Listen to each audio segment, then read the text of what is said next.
6장 8절 구약 성경입니다.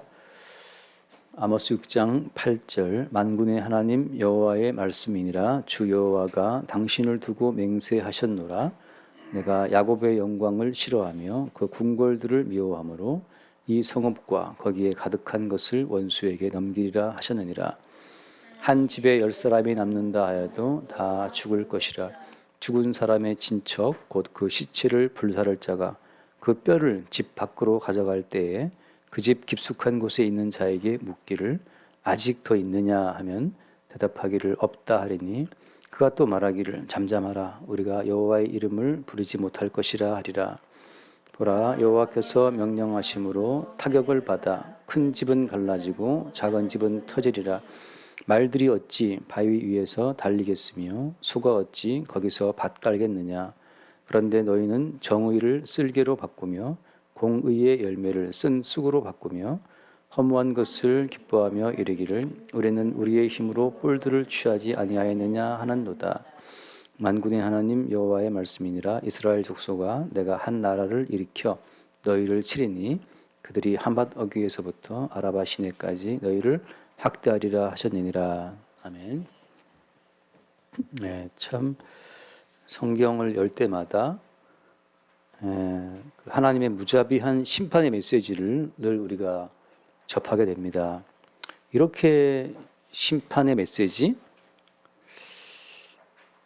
10사람이 남는다 해도 다 죽을 것이라 라고 하는 이런 끔찍한 심판의 메시지를 우리가 계속 보면서 하나님께서는 왜 이렇게 자꾸 죽는다, 망한다, 시체를 불사하는 자가 들어와서 이제 뭐 더 있느냐라고 말했죠. 그렇게 시체가 쌓여 있는 거예요. 화장하고 또 화장해도 또 나와 시체가. 이런 끔찍한 어떤 심판의 순간들을 성경은 자꾸 말하고 있는데 왜 이렇게 심판의 메시지를 우리에게 말씀하고 있는 겁니까? 우리가 성경을 펼쳐야 비로소 세상의 진실이 어떤 죽음이라고 하는 그 사실을 볼 수가 있죠. 여러분, 세상은 죽음 가운데 있습니다. 그러니까 살아있다라고 하는 것은 하나의 꿈이고 환상인데 살아있다라는 그 환상에 붙들린 사람들마다 살기 위해서 평생을 노력하는 거예요. 정말 속된 말로 평생을 살기 위해 노력해도 그 누구도 살아남는데 성공한 자는 아무도 없죠. 다 죽어버리니까. 살려고 평생을 살았는데 아무도 살아남는 자는 없어요. 다 죽어서 어디 공동묘지에 어디 뭐 추모공원에 다 이렇게 들어가 있잖아요. 그러니까 우리는 생각해야 됩니다. 성경은 항상 진실을 말하는구나. 어떤 진실을? 죽음의 진실을 말하고 있다는 거죠. 우리는 그 죽음의 진실을 피하기 위해서 뭘 합니까? 죽음의 진실로부터 도망치는 인간들이 만든 것이 뭐라고 했어요? 죽음의 진실로부터 도망치는 인간들이 만든 것이 이게 성이에요, 성. 그 성 속에서 그들이 자기의 목숨을 계속 보존하기 위해서 애를 쓰는데 그 성을 쌓고 그 성 안에서 뭘 합니까? 그 성 안에서 음악을 만들고 문학을 만들고 말이죠. 각종 동철 기계를 만들어서 기계 문명을 꽃피우고 다 그 성 안에서 벌어진 일입니다. 왜? 가인이 아벨을 죽이고 하나님께 추방되어서 자기의 목숨을 보존하기 위해서 인간들이 만들어 놓은 자구책이 이제 성을 쌓은 거죠. 그리고 그 성 안에서 죽음의 공포를 잊기 위해서 만든 것들이 그게 이제 남녀끼리 서로 장가가고 시집가고 음악을 만들고 문화생활을 즐기고 하는 그 모든 것들이 죽음의 공포를 잊기 위해서 벌이는 짓이라고 하는 거죠. 오늘 근데 말씀 보세요. 8절 말씀 보면 만군의 하나님 여호와께서 하신 말씀이 어떤 겁니까? 내가 야곱의 영광을 싫어하고 그 궁궐들을 미워한다. 그래서 그 성읍과 거기 가득한 것들을 다 원수에 넘겨주겠다. 야곱의 영광을 싫어한다는 말은 무슨 말입니까? 야곱이라고 하는 것은 그죠? 야곱은 어떤 사람이에요? 야곱이라는 그 말 뜻 자체가 발꿈치를 잡는 자들인데 발꿈치를 잡는 자인데 자기의 생존을 위해 자기 이익을 위해서 앞서가는 사람 발꿈치를 잡아뜨리는 것, 쓰러뜨리는 그것이 야곱이잖아요. 나의 생존을 위해서 다른 사람의 어떤 것들을 끌어와야 되는 그 인간의 속성을 말할 때 야곱이라고 말을 합니다. 나의 생존을 위해서 다른 사람 주머니에 있는 걸 내한테를 가지고 와야 내가 살 수 있다고 하는 거. 그래서 온갖 거짓말로 사기를 치든지 간에 아무튼 간에 현혹을 시켜서 이제 그 사람들 주머니에 돈을 빼내오는 거잖아요. 가수들은 막 음악을 하고 노래를 불러서 그들의 마음을 그냥 이렇게 듣는 사람들의 마음을 뺏어가지고 돈을 빼는 거고, 그렇죠? 배우들은 그냥 타고나기를 그냥 겁나 예쁜 얼굴로 이렇게 보기만 해도 그냥 지갑을 열고 싶어, 그 얼굴을 향해서. 그래서 보는 순간 다 용서가 돼. 그러니까 손을 막 주잖아요. 그 배우들은 그 예쁜 얼굴로 뭐 연기력으로 또 사람들의 지갑을 빼내는 거고, 목사들은 또 서서 계속 뭐 예수 믿으라고 이렇게 하면서 이제 교인 지갑을 터는 거고, 다 그렇게 살아간단 말이죠. 11조를 바치면 복 받는다고 또 털고 하면서. 아이, 맞는 것 같은데, 에이, 그냥 소가주지 하고 또 지갑 열고 또 11조를 내고 이제 또 복 받길 기대하는 거죠.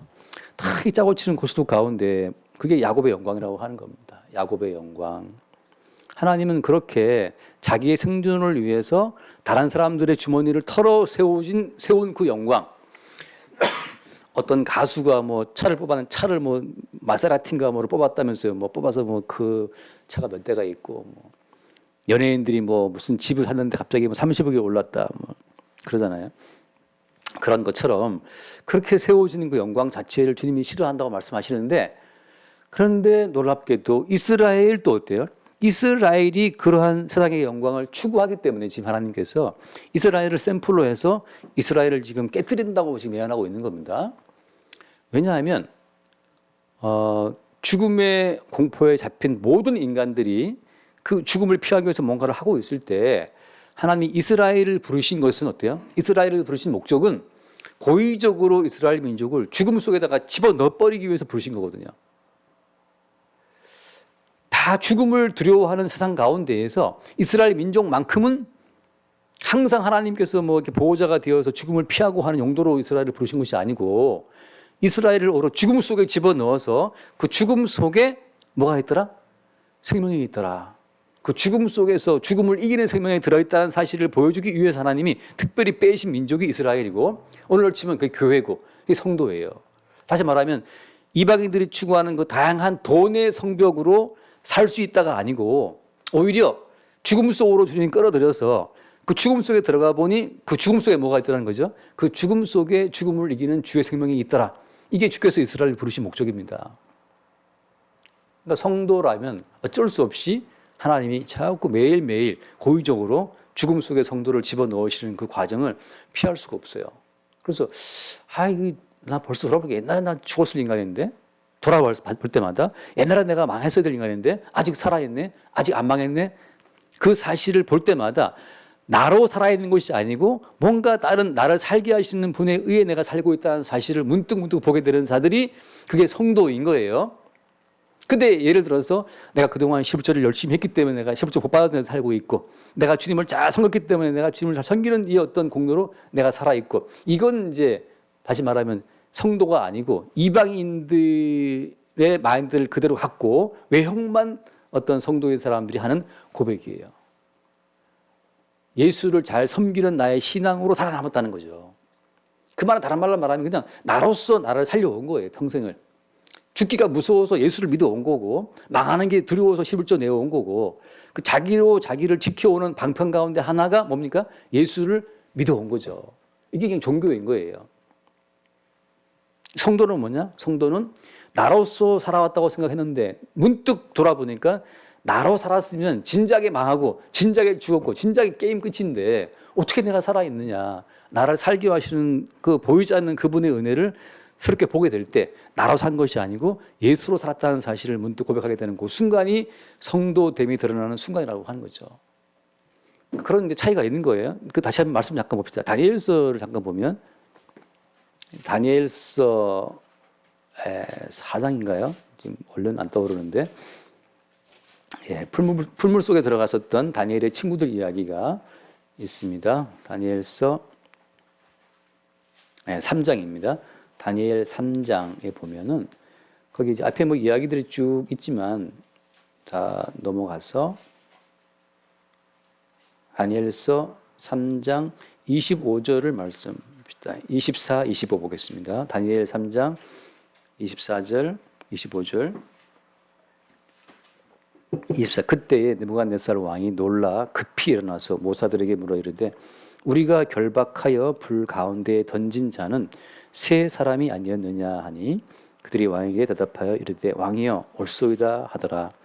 왕이 또 말하여 이르되, 내가 보니 결박되지 아니한 네 사람이 불 가운데로 다니는데 상하지도 아니하였고 그 넷째 모양은 신들의 아들과 같도다 하고, 여기 말씀 보면 분명히 다니엘의 세 친구 사드락, 메삭, 아벳느고라는 그 세 명을 결박해서 풀무에 던졌는데 저것이 곧 죽겠지. 왜 평일보다 7배나 뜨겁게 불을 태웠으니까 반드시 이게 녹아져야 되는데, 타야 되는데, 가만히 그 풀물을 이렇게 멀리서 들여다보니까 거기에 몇 명이 있어요? 4명이 있는 거죠. 3명을 던졌는데 4명이 있어. 놀랄 수밖에 없죠, 우리가. 그래서 왕이 가만히 보니까 지금 4명이 저기 있고, 그 중에 하나는 그 넷째 모양은 뭐라? 넷째 모양은 신들의 아들과 같다. 이제 신들의 아들, 다시 말하면 이제 인자의 모습인데, 그 다니엘 친구 3명의 친구와 함께 거기 인자가 어디 있었어요? 인자가 그 죽음 속에서 인자가 다니엘 세 친구를 기다리고 있던 중이었다고 하는 거죠. 그리스도 예수는 어디에 계시느냐? 인자는 어디에 있느냐? 어디에 있습니까? 인자는 죽음 속에 있어요. 우리가 아는 살아있다는 세계에 예수가 있는 게 아닙니다. 우리가 아는 살아있다는 세계에서는 반드시 예수를 잡아 죽여버려요. 못 박아 십자가에 죽여버립니다. 왜냐하면 건방지게 자기를 믿으라고 그러니까. 우리가 각자 하나님을 섬겨서 하나님을 예배하는 그 우리 각자의 섬김의 공로로 살아가는데, 네가 뭔데 네를 믿으면서 산다라고 헛소리 하냐 말이죠. 여러분, 우리는 다 우리 각자의 어떤 행위로 살아간다고 하는 그 내 인생을 책임지는 나의 주체성을 우리가 참 놓을 수가 없어요. 이거를 우리의 행위로 나로서 나를 지키고 보호한다는 그 의식에서 우리가 못 벗어나기 때문에 어떻습니까? 주님께서 도저히 우리로서는 우리를 지킬 수 없는 어떤 환경 속에 우리를 집어넣으시는 겁니다. 그게 이제 평소보다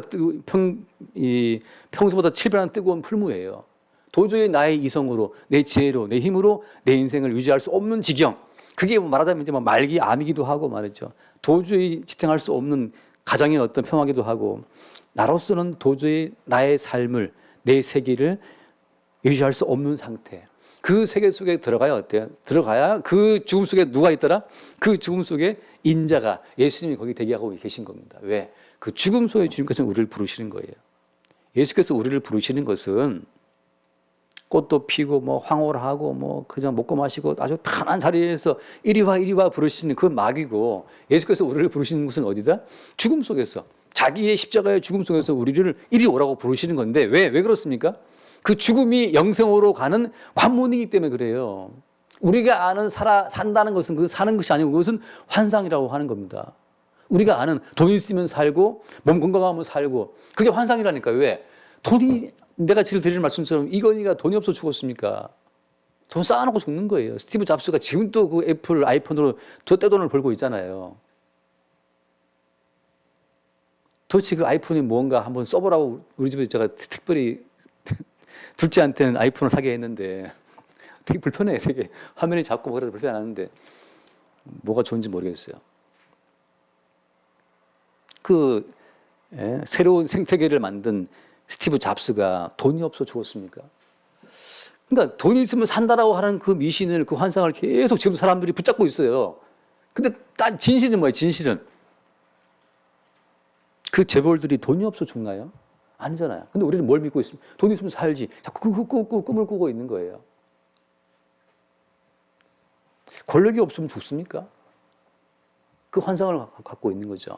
그래서 주님께서는 아예 차라리 우리를 죽음의 진실로 불러들여서 죽음 속에서 우리를 부르시는 거예요. 야, 너희들의 본질, 너희들의 진실은 죽음이야. 나와 함께 죽음 속으로 들어가자. 왜? 하나님께서 생명을 공급하시는 그 자리는 죽음의 자리 속에, 죽음의 자리로부터 하나님이 생명을 공급하시기 때문에 죽음 속에 안 들어가고서는 하나님이 예비하신 생명을 누릴 수가 없어요. 이거 어쩔 수가 없어요. 죽어야 사는 겁니다. 부활이라고 하는 것은 반드시 전제가 뭐예요? 전제가 죽음이에요. 죽음이 없이는 부활도 없죠.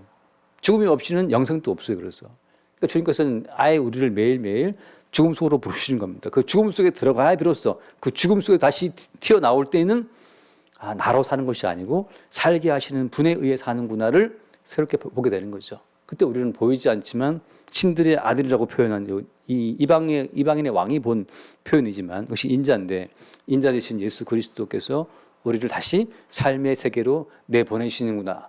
그러니까 삶의 근원이 죽게 있다는 사실을 또 보게 하시는 거죠. 그래서 이스라엘 민족은 계속 홍해에 들어갔다가 나오고 광야에 들어갔다가 나오고 풀무에 들어갔다가 나오고 맨날 그 죽음 속에 들어갔다 나오는 그 반복적인 과정 속으로 들어가는 거죠. 오늘 또 이스라엘 백성들이 야곱의 영광을 만들어서 이 북이스라엘에 대한 예언이니까 아모스가 북이스라엘이 뭔가 좀 이방인들의 전략, 이방인들의 경영 기법을 다 도입해 가지고서 뭔가 좀 부를 이루었어요. 부를 이루고 이제 좀 살겠다 싶은 때 주님 하신 말씀이 내가 야곱의 영광을 싫어한다. 이방인과 똑같은 마인드로 만들어진 너희들의 영광을 내가 다 깨부시겠다고 또 말씀하고 있는 겁니다. 그리고 어때요? 처절하게 하신 말씀이 9절 말씀에 한 집에 10사람이 남다 하여도 다 죽을 것이다. 죽은 사람의 친척, 그 시체를 불살할 자가 그 뼈를 집박을 가져갈 때 또 물어보는 거야. 야, 더 태울 시체 없냐? 더 태울 시체가 없어? 이거는 뭐 떼죽음인데 이렇게까지 주님께서 이스라엘을 때려 부숴야 되는가? 실제로 BC 722년에 기원전 722년에 북이스라엘은 아수르에 의해서 완전 박살나 버립니다. 다 죽음 당하고 떼죽음 당하고 그리고 이스라엘 백성들을 타국으로 끌고 가고 타국 사람들을 이스라엘 땅에 살게 함으로써 종자를 아예 섞어버리죠. 그렇게 해서 아예 이 땅의 이스라엘 민족 자체의 정체성을 다 주님이 다 없애버려요. 이걸 보고 이제 많은 이방인들이 야 여호와라고 하는 그 신이 도대체 뭔 신이기에 자기 백성을 저렇게 때려 죽이냐 말이죠. 근데 이 자기 백성을 때려 죽이는 이 하나님의 어떤 이 경륜이라고 하는 것은 어디로 다 이어지는 거예요. 그 실체가 뭐예요? 실체가 그 실체가 자기 아들을 때려 죽인 하나님, 그 자기 아들 예수를 십자가에 못 박아 죽여버린 하나님의 경륜으로 다 이어지는 겁니다. 여기서 우리는 그 예수를 보고 저 무슨 저주받아서 죽나, 이스라엘을 보고 저 무슨 죄를 많이 져 죽나라고 우리는 말할 수 있지만 하나님의 뜻은 뭐예요? 십자가에 못 박혀 죽는 그 예수를 보고 하나님께서는 온 세계에다가 십자가에 달린 그 예수를 딱 세워놓고 온 세계를 향해서 선언하시는 겁니다. 너희 모두가 다 이와 같이 죽어야 할 자라는 사실을. 그러니까 십자가에 못 박히신 예수는 우리에게 하시는 첫 번째 진실이 바로 뭡니까? 너희들이 바로 이렇게 못 박혀 죽어야 마땅한 자라는 사실을 우리에게 그 증거하고 있는 거예요. 여기서 우리는 21세기 자본주의 혜택을 누리는 우리로서는 도저히 십자가의 메시지를 이해할 수 없어요. 아직 우리는 좀 살만한데. 살만하잖아요. 우리가 맛있는 거 먹을 수도 있고 말이죠. 얼마나 먹을 것도 풍족하고 지금 좋은 세상입니까? 이런 세상 속에서 마땅히 우리가 죽어야 한다는 그 진실이 들릴 수가 없죠. 들릴 수가 없어요. 그래서 지금 이 시대에 십자가의 메시지가 들린다고 하는 것은 그냥 이거는 불가능한 이야기예요. 십자가에 달리신 예수를 보고 아 저렇게 죽임당하신 예수님의 죽음이 사실은 나를 대신한 죽음이었구나. 나도 저렇게 죽어 마땅하다는 그 사실을 받아들이는 그것이 기적이라니까요. 많은 분들이 기적합니다. 나 예수 믿는다고 말하는데 진정 십자가의 예수를 믿는다면 너도 십자가의 예수처럼 죽어 마땅한 사실을 인정하겠어? 인정한다면 뭐가 달라질까요? 교회에 나와서 지금 돈 더 벌게 해주시고 더 잘 살게 해주시고 하는 그런 식의 기독은 당연히 사라질 수밖에 없죠. 왜? 십자가에 죽어 마땅한 그런 종자가 우리들인데 오늘 옷 한 벌 걸치고 주 앞에 나왔다면 그 자체가 이게 놀라운 은총이에요. 여러분 그 사실이 실감나게 다가옵니까? 아침에 드린 말씀처럼 아침에 일어날 때 너무 동네가 조용하고 햇빛이 쫙 들어오는데 너무 날씨가 좋은 거예요. 순간적으로 어떤 그 현실감이 잠깐 느껴지지 않더라고요. 그 아침의 고요함과 그 평안함 때문에. 근데 어때요? 사실은 지금도 러시아에서 우크라이나의 사람들은 죽어나가고 있고 또 얼마 전에 뭐 해경 헬기 떨어져서 또 사람 죽었지 않습니까? 지금은 또 무슨 노래방에서 뭐 시비 붙어갖고 또 누가 뭐 죽었다 그러고 막 칼로 찔렀다 그러고 막 지금 또 무슨 사고로 누가 죽었다 그러는데 온 세계에서 죽어나가는 자들의 그 비명이 그 어떤 고함 소리가 지금 또 온 세계에 넘쳐나고 있어요. 다만 나의 이 정말 좁고 편협한 나의 감각이 내 반경 한 10m 정도의 소리밖에 못 듣고 있기 때문에 못 느끼기 때문에 세상은 고요한가 보다라고 하고 있지. 실제 세상은 지금 얼마나 큰 비명으로 고통으로 아우성을 치고 있습니까? 그런 세상 가운데에서 러시아가 우크라이나를 때리는 그 미사일이 서울에 와도, 그죠? 김정은이 미친놈이 그 쏜 버튼이 서울에 날아와도 사실 이게 할 말이 없는 게 인생이에요. 누가 또 따지겠어요? 하여튼 따지다 보면 되겠습니까? 이미 날아간 미사일인데. 그러니까 현재 우리의 모든 삶 자체가 사실은 엄청난 수없이 많은 우연과 우연 속에 지금 서 있는데 따지고 보면 엄청나게 굉장히 불안한 인생이라고 하는 거죠. 여기에서 십자가에 죽으신 예수를 바라본다면 아 주님 우리의 진실은 우리의 현실은 매 순간순간의 죽음이군요. 예루살렘 망대가 넘어져서 18명이 죽었다고 하잖아요. 주님 예수님 하신 말씀이 야 그 사람들이 너희보다 더 죄가 많아 죽은 줄 아느냐. 아니라는 거죠. 너희도 회개치 않으면 이와 같이 다 망할 것이다 하는 말씀처럼 회개라는 말은 제가 늘 하는 말씀처럼 회개가 뭐가 회개입니까? 회개는 앞으로 잘할게요. 이건 반성이고 회개라고 하는 것은 우리가 어떻게 우리의 존재를 바꿔도 하나님 보시기에 우리는 죽어마땅합니다라고 하는 그 죽어마땅한 자기의 실성을 수용하는 그것이 회개예요. 따라서 여러분 지금 죽어도 주님 하나님 조치는 마땅합니다라고 하는 지금 나를 죽이고 지금 나를 코로나 걸리게 해서 뭐 어떻게 한다 하더라도 그게 주님 보시기에 마땅한 처사라고 받아들이는 그것이 진정 회개한 자의 마음이라는 거죠. 지난주에 3층 카페 그 사모님이 카톡으로 기도 부탁을 해왔어요. 거기 중국인 담당하는 그 여자 간사님 한 분이 코로나에 걸렸는데 눈이 안 보인다는 거예요. 시력이 간 거죠. 그래서 이 자매를 간사님을 데리고 이제 막 병원에 가서 진료를 하고 다 그러는데 어느 병원에 갔더니만 이 눈 속에 염증이 꽉 차가지고 염증 때문에 앞이 안 보이는 거예요. 그 뭐 간사를 해봤자 지금 뭐 20대 중반밖에 안 되거든요. 그 CCC 간사분들. 근데 앞이 안 보면 얼마나 놀랬겠어요. 이제 인생 종치나 보다 하고 놀래가지고 병원 가서 근데 다행히 이제 병원에 갔는데 그 진찰을 하고 염증을 다 제거하고 긁어내고 해서 지금은 이제 조금 이제 다시 보이나 봐요. 그러니까 이게 그지 말 속도가 시급한 거죠. 이게 코로나 걸렸는데 앞이 안 보여? 이제 이제 그냥 장님되는구나. 그렇게 한 며칠을 지나고 며칠 후에 이제 진료가 나오고 이걸 다 제거하고 다시 보이니까 어때요? 이것은 신뢰함이지. 와, 이게 보는 게 이게 이렇게 본다는 게 이렇게 놀라운 것이구나. 새로운 눈을 받은 거예요. 근데 그 간사님만 그렇겠어요. 사실은 우리 모두가 다 그렇게 뭐 코로나 걸려서 눈이 안 보이고 해도 누구한테 항변을 할 거냐고 지금. 하나님이 이 땅을 향한 처분 자체가 그 아들을 때려 죽인 하나님의 처분이 온 세계에 지금 쫙 퍼져나가고 있는데 누구한테 항변할 거예요. 우리는 피조물이고 하나님 우리를 심판하시겠다는데.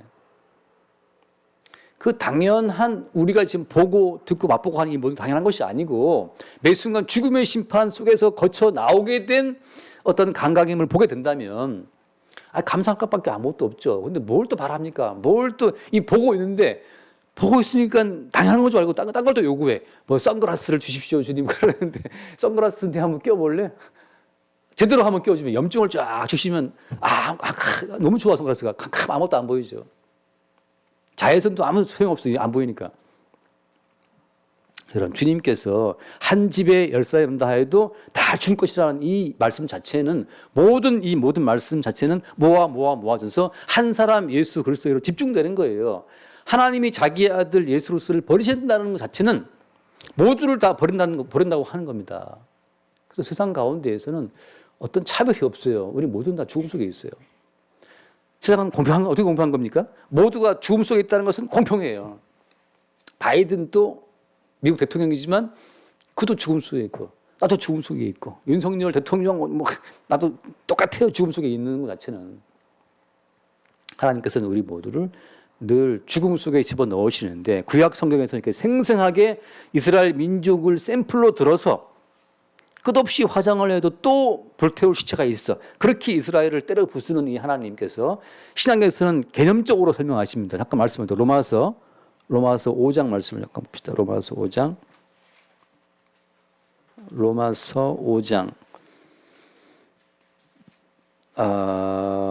15절 말씀 14절 말씀부터 봅시다. 5장 14절. 그러나 아담으로부터 모세까지 아담의 범죄와 같은 죄를 짓지 아니한 자들까지도 사망이 왕노릇하였나니 아담은 오실 자의 모형이라. 사망이 우리의 왕노릇하고 있어요. 모두가 다 그 사망에 끌려서 결국은 다 죽습니다. 15. 그러나 이 은사는 그 범죄와 같지 아니하니 곧 한 사람의 범죄를 인하여 많은 사람이 죽었은즉 더욱 하나님의 은혜와 또한 한 사람 예수 그리스도의 은혜로 말미암은 선물은 많은 사람에게 넘쳤느니라. 17절. 한 사람의 범죄로 말미암아 사망이 그 한 사람을 통하여 왕노릇하였은즉. 여러분 지금 온 세상은 한 명 예외 없이 다 사망의 통제 아래 있다는 사실 공평합니다. 나는 왜 살아있습니까? 라고 말할 때 우리를 대신해서 얻어맞고 죽임 당하신 그 예수 그리스도의 은혜의 선물로 살아있다고 지금 성경에 말하고 있는 거예요. 17, 다시 한번 17절. 한 사람의 범죄를 하며 사망에 그 한 사람을 통하여 왕노를 하였은즉, 그다음 더욱 은혜와 의의 선물을 넘치게 받는 자들은 한 분 예수 그리스도를 통하여 생명 안에서 왕노릇하리로다. 이 사망의 땅 가운데에서 그리스도 예수를 믿게 된 자들, 그리스도 예수 안에서 그 생명을 누리는 자들은 어떻습니까? 이미 첫 번째 부활을 경험하게 된 자들이기 때문에 그들이 왕이에요. 왜 왕입니까? 왕이라는 것은 누가 왕이에요? 왕은 누가 그 말을 했죠? 왕은 무치라. 왕은 수치가 없어요. 누가 한 말이지? 생각이 안 나네. 예, 왕은 수치가 없어요. 왕은 지가 무슨 말을 해도 그 왕의 말이 곧 법이기 때문에 왕은 어느 가치에도 매이지가 않아. 왜? 왕의 말이 법이기 때문에. 지민국 국가이기 때문에 왕 자체가 법을 세우는 자라서 왕 자체는 법에 매이지 않아요. 왕에게는 수치가 없어요. 그래서 왜 왕노를 한다는 말씀을 한 겁니까? 오늘 말씀에 생명 안에서 왕노를 하다. 성도를 두고 왜 왕이라는 표현을 쓰는 거예요? 성도는 감당해야 될 모든 죄악의 수치와 죄악의 부끄러움과 모든 사망의 모든 혐오 자체가 이미 그리스도 예수가 감당한 수치, 그리스도가 감당한 모든 죄의 죽음으로 끝났어요. 끝났기 때문에 성도에게는 무슨 성도가 짓을 해도 성도에는 그것이 수치가 안 되는 겁니다. 그래서 성도는 왕이에요. 왕은 무치라.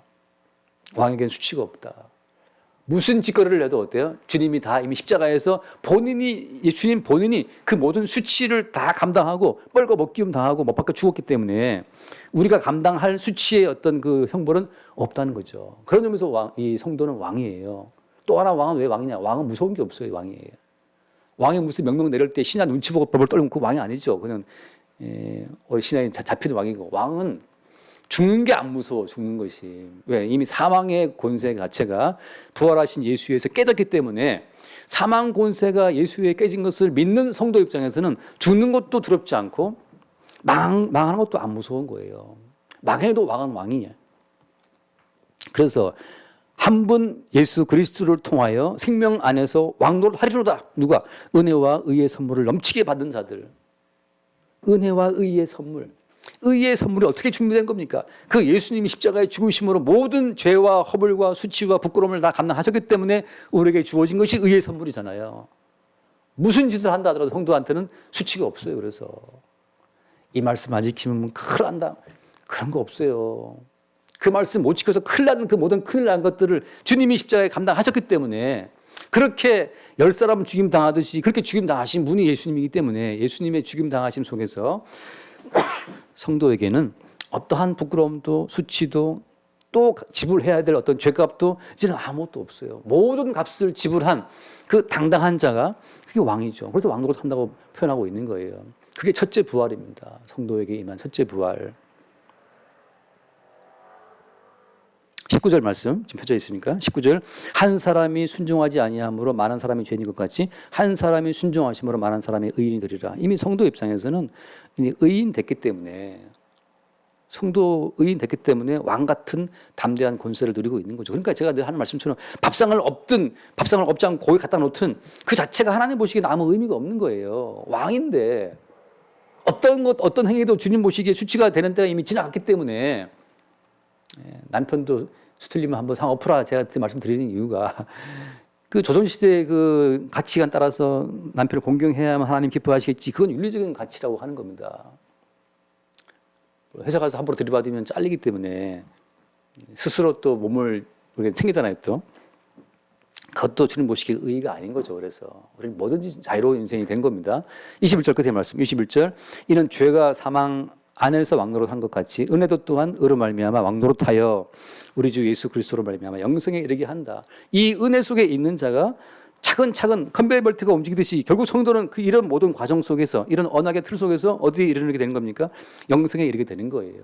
지금 이미 생명에 들어와 있지만 아직 우리 몸의 구속을 기다리는 입장에서 마침 이 몸도 새로운 몸을 입게 되는 완전한 영생의 날까지 주께서 우리를 이끄신다고 하는 거죠.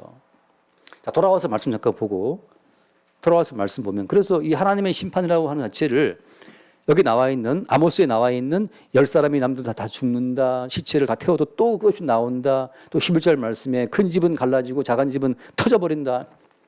이렇게 이 모든 심판의 메시지를 이스라엘 백성들에게 퍼부는 그 이유는 이 이스라엘 백성들이 누구를 보여주는 증인으로 부름받기 때문이라고 지금 말씀드립니까?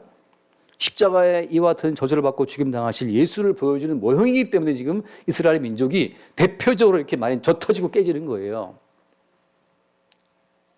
여러분, 성도의 인생이 남보다 더 행복하다, 객관적으로 더 부유하다, 그걸 기대하지 마세요. 성도는 십자가에 죽임당하신 예수 그리스도의 어떤 삶을 보여주는 증인으로 부름받았기 때문에 남들이 볼 때는, 이방인들이 볼 때는 이세 예수를 믿는다면서 왜 저렇게 인생을 살지? 라고 할 정도로 더 많이 좁혀지고 더 많이 슬픈 일이 생기고 그럴 수 있어요. 예수님께서 하늘에서 이 땅에 오셔서 막 그냥 황금 옷을 입고 말이죠. 뭐 손만 대면 황금으로 바뀌고 막 그렇게 해서 모든 백성을 믿도록 이렇게 유도하신 게 아니에요. 우리 알잖아요. 어떻게 예수님 살았는지.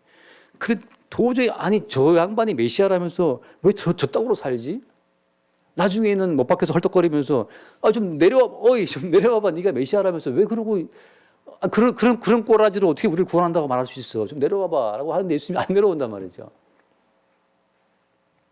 우리가 예수를 믿는데 자꾸 우리가 오해하는 거죠. 예수를 믿으면 성도가 끝내주고 잘 산다. 그거 아니에요. 성도는 잘 사는 자기의 어떤 삶을 통해서 예수를 증거한 자들이 아니라 예수님과 똑같이 뭔가 좀 하자가 있어 보이고 왜 저렇게 살지? 수치를 당하고 부끄러움 당하는 그 모습으로 십자가에 죽임당하신 예수를 증거하는 겁니다. 우리 생각, 그래서 누가 예수 믿느냐?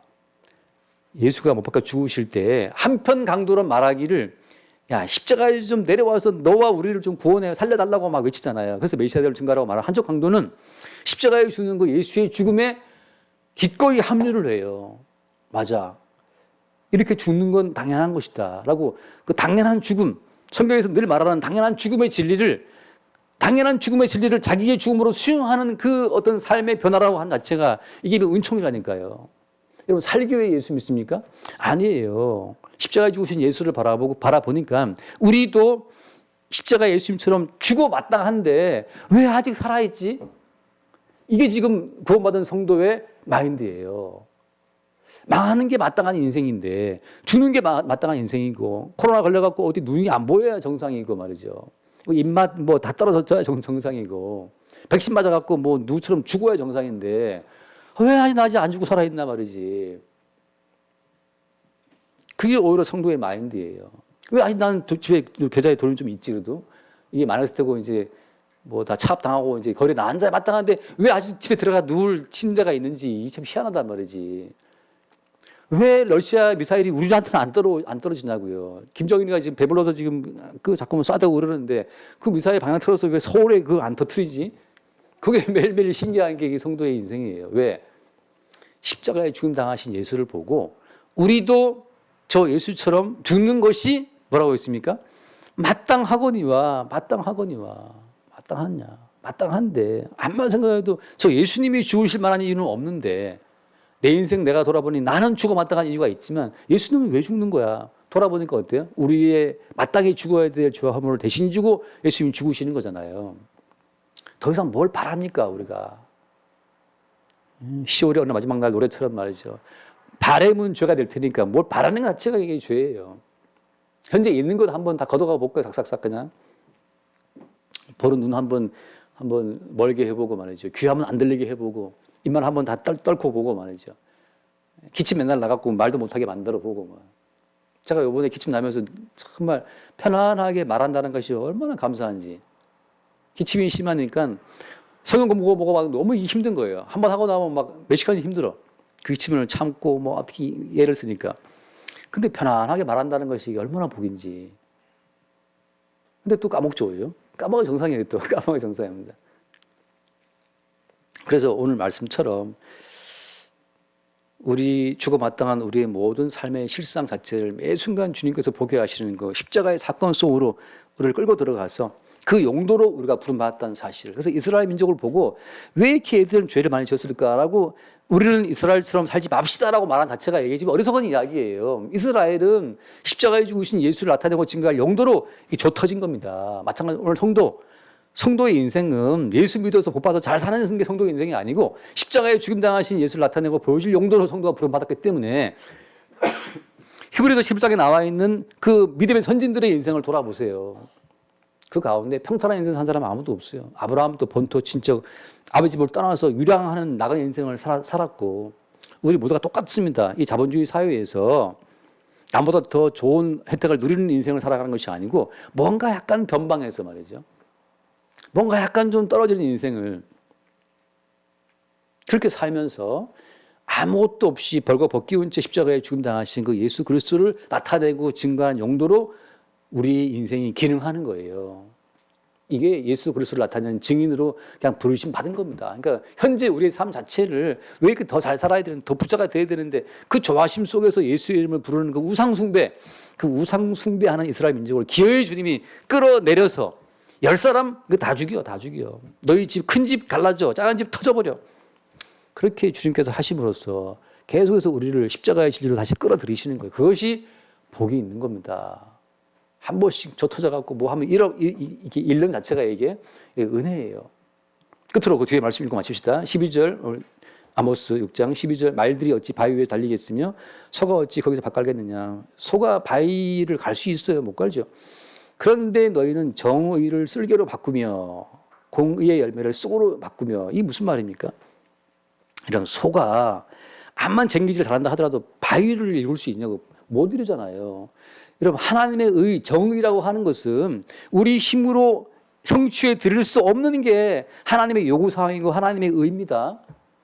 하나님 말씀을 지켜서 기쁘시게 하자, 이 거짓말.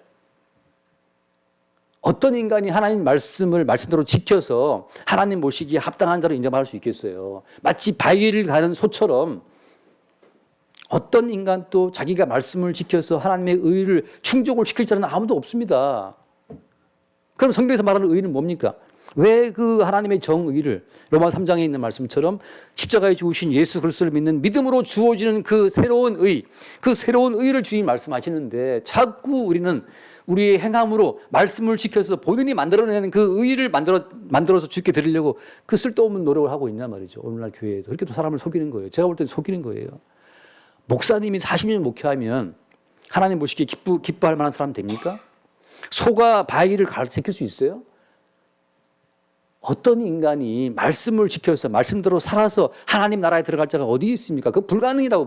그 불가능인데 정의를 쓸개로 바꾸고 공의의 열매를 쑥으로 바꿔서 하나님의 의는 예수님 십자가에 죽으심으로 이루어진 그 의를 믿음으로 우리가 영생 누리는 건데 그 달콤한 하나님의 모든 정의를 이것은 뭐 말씀을 우리가 지켜야 살고 지켜야 복을 받고 힘을 줄을 하면 창고가 넘쳐나고 모든 말씀이 우리에게 쓸개처럼 그냥 모든 말씀이 우리한테 괴로운 말씀인데 그렇게 해서 또 뭘 노리는 거예요?